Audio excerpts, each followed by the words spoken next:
Chapter 16. Winterkill. March 1932. Hours before dawn, Mama stood in the doorway of our home. I gasped at how thin she had gotten. I knew that all three of us had dwindled since Mama was imprisoned. But it wasn't until I saw her silhouette in the moonlight that I realized just how close to death she was. I pushed myself up from the floor. "Mama, where are you going?" She held a finger to her lips, then pointed to Slavko, whose hollow eyes were finally closed in an exhausted sleep. "To the fields, son." "Mama, it's just cold, hard seeds." She turned. "We need to eat. You'll be arrested if I get caught."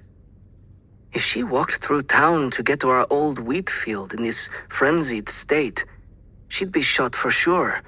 So I clasped her elbow, and we went together to a closer field. You could get to this one by walking behind our house and away from town instead of through it. Someone else had been here first, scrabbling through the mud to eat the hard kernels.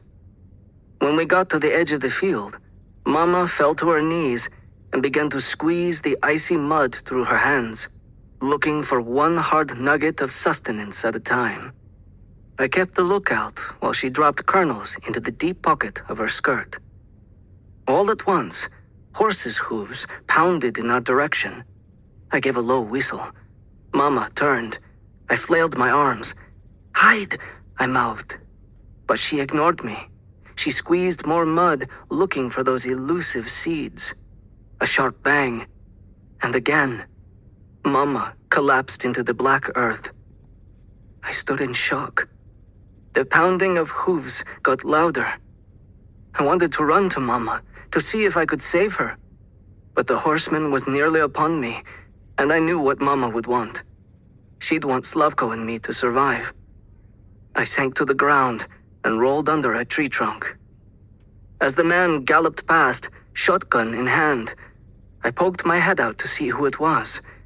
Short, of course. He'd go to our house now, looking to kill me and Slavko. I stayed by the log, waiting for my heart to stop pounding. I was just about to get up when there was a second set of hoofbeats, and then another gunshot. I grabbed some twigs as camouflage and poked my head up as far as I dared. A man on a horse was chasing Chort. He lifted his shotgun again, aimed, and pulled the trigger. Chort jolted, then slumped forward on his saddle. His body slid to the ground. Pollitt galloped off. The second shooter tugged on his reins, and his horse stopped. He was close to where Mama had fallen. As he slipped off his horse to examine her, I ran into the field. Mama had fallen face first into the field. I felt her neck for a pulse, but there was none. I turned her over. Seeds fell from her hand. I gathered them up and put them in my pocket. "Your mother?" asked the second horseman, crouching beside me.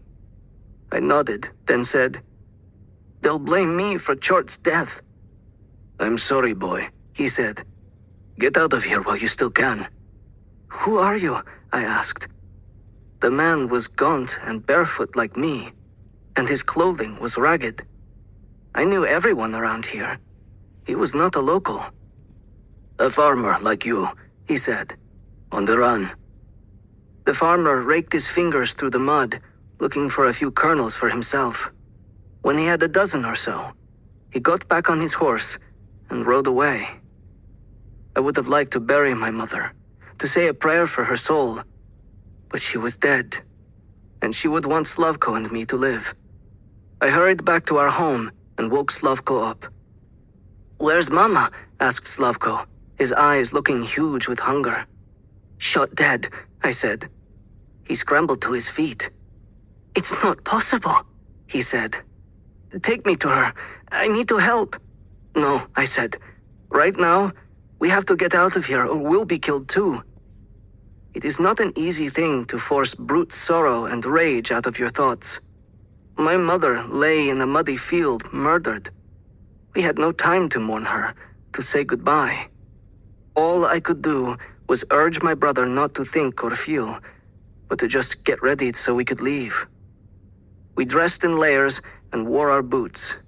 I felt in my pants pocket to make sure I had the paper with Pani Reisman's address to lead us to Roman, plus the notes showing how to get to Auntie's family in Ternopil. "How can we get to Ternopil?" asked Slavko. "We have no money, no food." "Right now, let's concentrate on getting out of Filivka," I said. Slavko's eyes filled with tears. "We're all that's left of our family now." I wrapped my arms around him and squeezed him tight.